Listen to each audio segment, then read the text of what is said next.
Hello everyone, welcome to my channel Bhavani teacher. ఈరోజు నేను చూడండి చక్కగా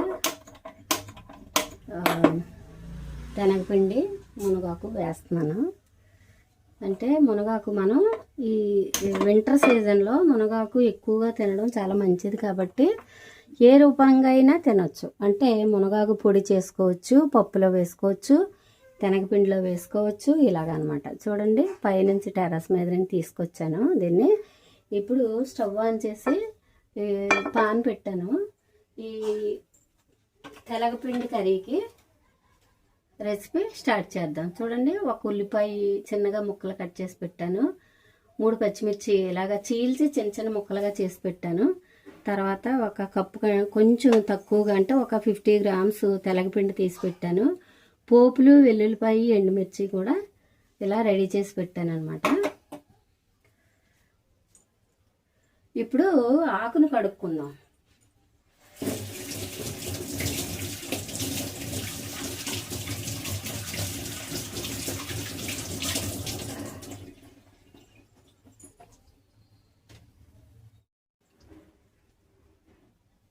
ఇప్పుడు ఆకును కూడా బాగా కడిగాను కదా.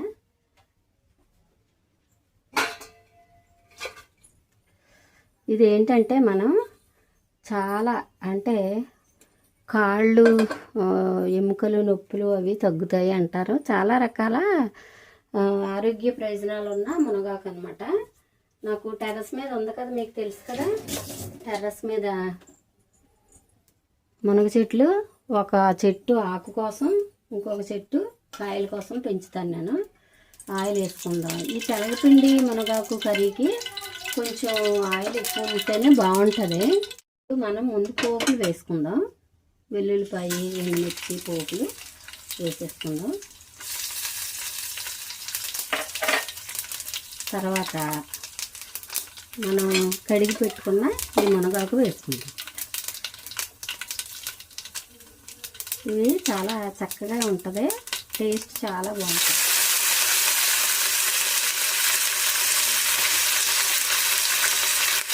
చక్కగా లేత ఆకులు వేసుకుంటే మొన్నటి వరకు ఈ చెట్టు కాయలు కాసింది, ఇప్పుడు మళ్ళీ పూతకు వస్తుంది అన్నమాట. పూత స్టార్ట్ అయిన తర్వాత మాత్రం ఆకులు కొయ్యకూడదు. మనం ఈ పూత అంతా వేగింది కదా,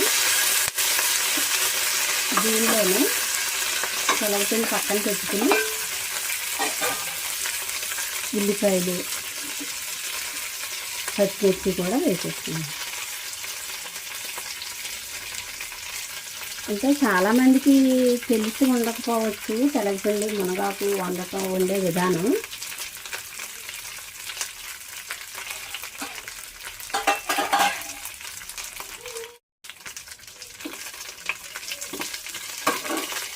ఇది బాగా వేయించుకుని మనం ఒక కప్పుకి కొంచెం తక్కువగా తీసుకున్నాం కాబట్టి 1.5 కప్పు వాటర్ వేసుకుంటే సరిపోతుంది. అంటే మనం ఎంత శనగపిండి తీసుకుంటే దానికి 3 రెట్లు వాటర్ వేసుకుంటే పర్ఫెక్ట్గా ఉడికిపోయి ఉంటుంది అన్నమాట. ఇప్పుడు దీనిలోనే మనం ఉప్పు, కారం, పసుపు వేసుకుందాం. ఇప్పుడు మనం కొద్దిగా పసుపు వేసాను. తర్వాత కర్రీకి సరిపడా ఉప్పు వేస్తున్నాను. నెక్స్ట్ కర్రీకి సరిపడా కారం కూడా వేస్తున్నాను. అంటే ఒక 1/2 స్పూన్ కారం అయితే సరిపోద్ది. కొంచెం ఇప్పుడు వీటన్నిటిని కూడా బాగా కలిపేసి 1 నిమిషం వేయించుకున్న తర్వాత అప్పుడు మనం వాటర్ వేసుకోవాలన్నమాట. దీనిలో వాటర్ వేసుకుని బాగా మరిగించుకోవాలి. ఇప్పుడు మనం దీన్ని బాగా కలుపుకుందాం. బాగా కలిపిన తర్వాత చక్కగా వాటర్ వేసుకుందాం. వాటర్ వేసి అప్పుడు బాగా మరిగిన తర్వాత అప్పుడు మనం శనగపిండి వేసుకోవాలి. శనగపిండి కూర తినడం వల్ల చాలా ఒంట్లో ఎవరికైనా నీరు పట్టడం, కాళ్ళల్లో కానీ మొహంలో కానీ శరీరంలో ఎక్కడైనా నీరు పట్టడం అనేది తత్వం ఉంటే ఈ తెలగపిండి తినడం వల్ల అది ఆ ప్రాబ్లం పోతుంది అన్నమాట. అంటే నీరు ఉంచదు, శరీరంలో నీరు ఉంచదు తెలగపిండి. తర్వాత కిడ్నీల్లో కానీ పొట్టలో కానీ ఎక్కడైనా రాళ్ళు వెంట్రుకలు ఉంటే కూడా వాటిని కూడా కరిగించేస్తుంది అని చెప్తారు.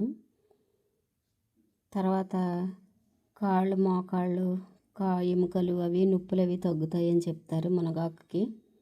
ఇవన్నీ ఉపయోగాలు కాబట్టి మనం శనగపిండి మునగాకు కలిపి వండుకొని తినడం వల్ల అన్నిటికీ ఉపయోగమే. కాబట్టి ఈ రెసిపీ నేను తరచుగా చేస్తూ ఉంటాను అన్నమాట. ఒక్కొక్కసారి మునగాకు పప్పులో వేస్తాను, ఒక్కొక్కసారి కారపొడి చేస్తాను.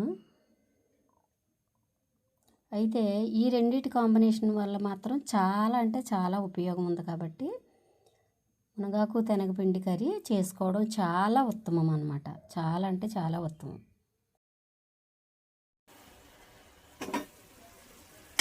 ఇలా మరుగుతుంది కదా, ఈ స్టేజ్లో మనం ఒకసారి ఉప్పు చూసుకోవాలి. ఉప్పు సరిపోయిందో లేదో చూసుకోవాలి.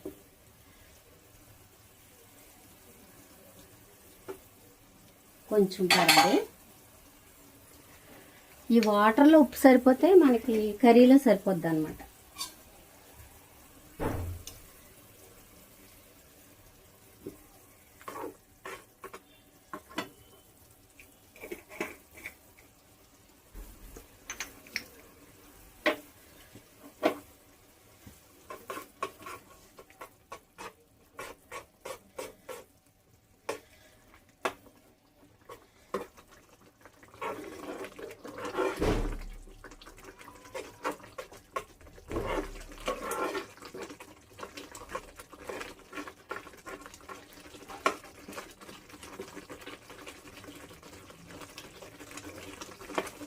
ఇలాగా దీనిగా పొడి పొడిగా అయ్యే వరకు మనం చక్కగా ఉడికించుకుంటే టేస్టీ తెలగపిండి మునగాకు కర్రీ రెడీ అవుతుంది.